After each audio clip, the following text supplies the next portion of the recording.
Thank you for joining us for the 2-minute drills. I'm Aram Talegian, San Gabriel Valley Newspaper Group football writer, joined by Miguel Melendez, the Pasadena Star News Prep Sports editor. We are talking CIF Southern Section football playoffs, Mid-Valley Division. Very, very, very good first-round game. Outstanding, actually. Maranatha, 8-2 at Almont League champion San Gabriel, 6-4. Miguel, I mentioned this to you on the Sunday show when we did our playoff preview. Give me the over in this one. You can't post it high enough. 80 points, 90 points. What an outstanding matchup of two very, very good offenses. Yeah, San Gabriel has obviously, you've seen them score in bunches. I know that on Cal Preps, if you look at what they're averaging offensively, it's 30 points a game, but it just seems like they've scored a bunch more than that, or they seems like they're averaging a lot more than that. They dropped 69 on Alhambra, 60 after three quarters. I'm a little concerned, though. Last week they only dropped the 20 or 21 against Sure, and I wonder if that was Sure doing something differently against San Gabriel, or San Gabriel kind of just not finding a way to get into some rhythm. But definitely both teams have the potential of making this a great offensive shootout. And I think Jude Oliva said on Sunday that that's what he's expecting. Pete Carey-Ritas, no doubt, is probably thinking the same thing with his stellar quarterback, Andrew Elfers. So I still don't know what the over-under is on this game, but I really wouldn't want to even give that. You couldn't put it high enough. Yeah. Well, I think San Gabriel has a decent excuse for last week's kind of ho-hum performance. I mean, if you recall, when we had Lou Torres and Jude Oliva in here, and they brought their players in before their game a couple weeks ago, they had talked about how Sure can play defense. It was about the only thing they could do this year. They just can't score. Right. So Sure had a pretty decent defense. And also, coming off the Alhambra game, you might expect this team to kind of be flat. They had clinched the league championship, and they were probably flat for this game. I don't think they'll be flat on Friday night for Maranatha. And, the thing I kind of like about San Gabriel this year, the non-league schedule, it included Muir, who they had trouble with. Mm-hmm. It included San Dimas, who they also had trouble with. But they got to get on the field with multiple, types of styles of offense and whatnot. And that experience obviously paid off once they got into league and so on. That league is not very tough at all. It was a down year for the Almont League. We know that.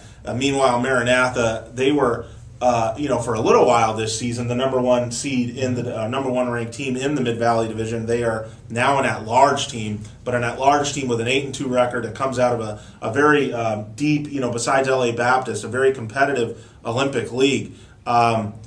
This man, Miguel, I don't know. This game, it's just a great collection of two teams. One's, really hot, where the offense is flowing. The other one, Maranatha, maybe getting hot again with the stud quarterback and Andrew Elfers. I don't know, man. I don't know what to say other than this. This is my one thought on Maranatha. Okay.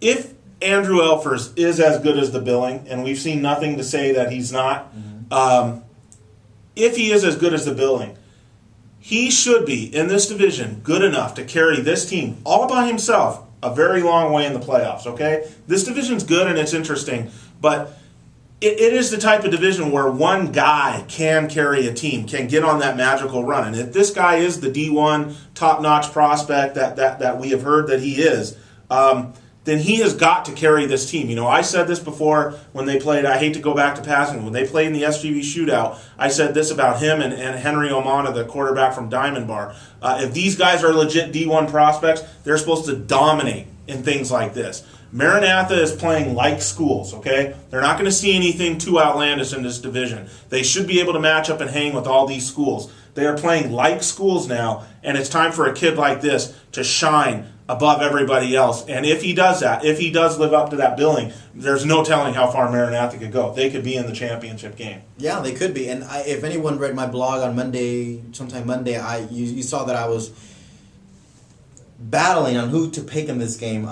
San Gabriel, on one hand, I like the offensive weapons they have with Andy Guerrero, who's a mobile quarterback, over 1,000 yards passing, actually 2,000 yards passing or so, and then almost 1,000 yards rushing. Yeah. Definitely a quarterback that is not.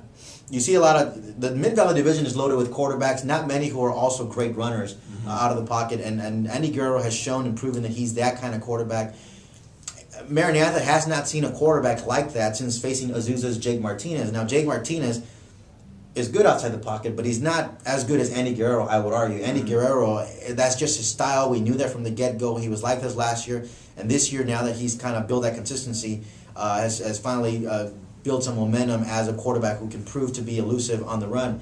The reason why I am, if we're going to get into predictions, the reason why I'm going to pick Maranatha, and I decided this just in the last 10 minutes, the San Gabriel team that's going to the playoffs now has not been there as a group. I think the only player who has been to the playoffs was Alex Villalobos, who right now has over 1,000 yards receiving.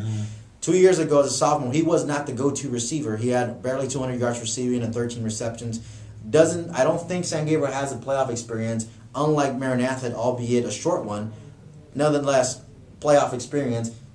Andrew Elfers was there as a sophomore, led this team, carried this team from start to finish, and I think he'll do so again once the playoffs get rolling. Yeah, and I'm going to say this. I think the flip side to your argument of, maybe Maranatha hasn't seen a dual threat like Guerrero is that San Gabriel, I know for certain, has not seen a pure passer like Andrew Elfers. Right. And that's why, and I think a lot of teams in this division have not seen a pure passer like Andrew Elfers, except the ones that played Billy Livingston and Covina.